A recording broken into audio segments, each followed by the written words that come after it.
গুগ্গু, গুগ্গু, আর কত দেরি করবে? আমার খিদে পেয়েছে, খেতে দাও তাড়াতাড়ি। এই তো হয়ে গেছে, একটু অপেক্ষা করো। 10টা হাত নেই আমার, আসছে এক্ষুনি। এ কি গুগ্গু, শুধু ডাল আর দুটো রুটি? তুমি যে বললে আজ দুটো অপশন আছে। হ্যাঁ, ঠিকই বলেছি।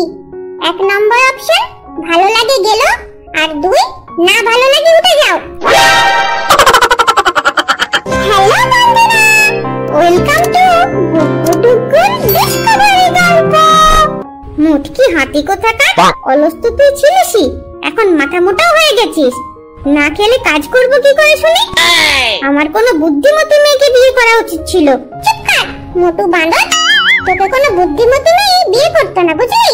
থ্যাংক ইউ, আমি তোমার মতো ইডিয়েটের মুখ থেকে এটাই শুনতে চাইছিলাম।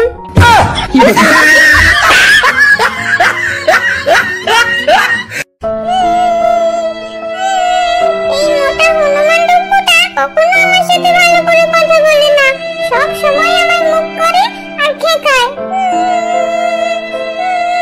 যাও দেখে এসো পাশের বাড়িতে। তোমার বন্ধু বালু কখনো তোমার মতো চেঁচায় না।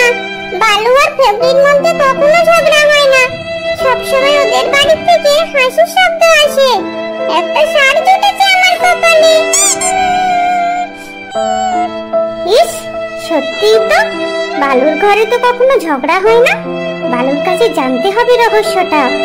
হ্যাঁ রে বালু, তোদের ঘর থেকে তো সব সময় হাসি মজার শব্দ আসে, এত খুশি থাকার রহস্যটা কি রে?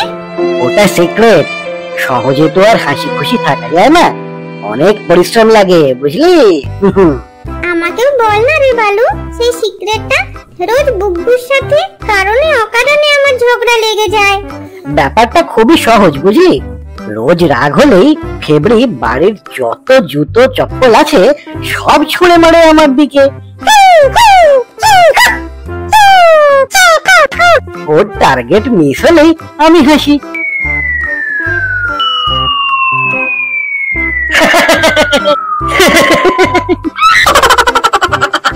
আর কিছুক্ষণ চেষ্টার পর যখন ও পারফেক্ট ছুঁতে থাকে তখন ও আনন্দে হাসতে থাকে।